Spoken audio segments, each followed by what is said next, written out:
कहते हैं जमीन उसी की होती है जिसका उस पर कब्जा होता है और गलवान घाटी में रहने वाला हर एक शख्स भारतीय है। इसका सबूत देने की किसी को जरूरत नहीं। ऐसे में कोई हमारी जमीन पर कब्जा करेगा तो उसका क्या हाल होगा, यह अब पूरा विश्व देख रहा है। पीएम मोदी ने अपने शब्दों से इशारा कर दिया कि शहादत व्यर्थ नहीं जाएगी। ऐसे में हम और आप ये जरूर जानना चाहते हैं कि ये गलवान घाटी क्या है, कहां है और इसका इतिहास क्या है।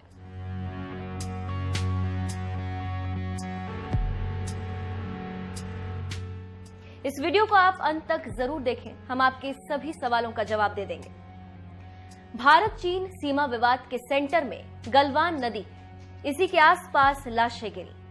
ऐसे में आपको बता दें कि भारत चीन सीमा पर मौजूद इस घाटी का इतिहास देखें तो पता चलता है कि गलवान समुदाय और सर्वेंट्स ऑफ साहिब किताब के लेखक गुलाम रसूल गलवन इसके असली नायक हैं। उन्होंने ही ब्रिटिश काल के दौरान वर्ष 1899 में सीमा पर मौजूद नदी के स्रोत का पता लगाया था। नदी के स्रोत का पता लगाने वाले दल का नेतृत्व गुलाम रसूल गलवन ने किया था, इसीलिए नदी और उसकी घाटी को गलवन बोला जाता है। वो उस दल का हिस्सा थे जो चांग छेनमू घाटी के उत्तर में स्थित इलाकों का पता लगाने के लिए तैनात किया गया था। गुलाम रसूल गलवन 1878 में लेह में पैदा हुए थे। 12 साल की उम्र में गुलाम रसूल गलवन ने अंग्रेजों के साथ ट्रैकिंग शुरू कर दी। किताबों की माने तो एक बार मशहूर British explorer sir Francis young husband रास्ता भटक गए थे। उस दौरान रसूल गलवन ने अंग्रेजों की मदद की थी और उन्हें सही रास्ता दिखाया था। इससे अंग्रेज काफी खुश हुए थे। इसके बाद ही इस घाटी का नाम गलवान घाटी रख दिया गया। अब आपको गलवान समुदाय का इतिहास भी बता देते हैं। कश्मीर में घोड़ों का व्यापार करने वाले एक समुदाय को गलवन बोला जाता है। कुछ स्थानीय समाज शास्त्रियों के मुताबिक इतिहास में घोड़ों को लूटने और उन पर सवारी करते हुए व्यापारियों के काफिलों को लूटने वालों को गलवन बोला जाता रहा है। हालांकि इसे लेकर विवाद है। कश्मीर में जिला बडगाम में आज भी गलवनपोरा नामक एक गांव है। गुलाम रसूल गलवन का मकान आज भी लेह में मौजूद है। अंग्रेज और अमेरिकी यात्रियों के साथ काम करने के बाद उन्हें तत्कालिक ब्रिटिश जॉइंट कमिश्नर का लद्दाख में मुख्य सहायक नियुक्त किया गया था। उसे आकाशकल की उपाधि दी गई थी।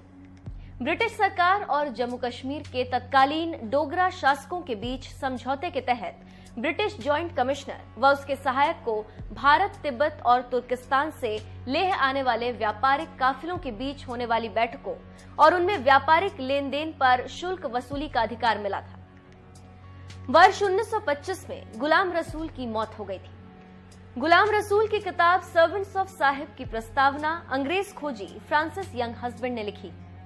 यंग हस्बैंड ने रसूल की किताब में लिखा है कि रसूल के पूर्वज कश्मीरी थे। गुलाम रसूल गलवन ने किताब में यह भी लिखा है कि उनके पूर्वज अंग्रेजों को लूटकर गरीबों की मदद किया करते थे। हालांकि कुछ लेखकों ने गलवान समुदाय को लुटेरा ही बताया, जिनका मुख्य काम लद्दाख से आने जाने वाले काफिले को लूटना था।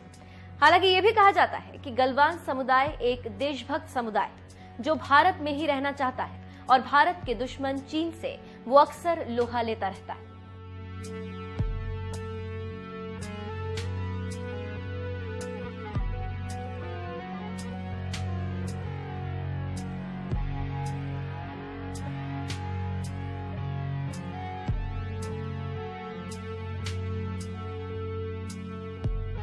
कहते हैं जमीन उसी की होती है।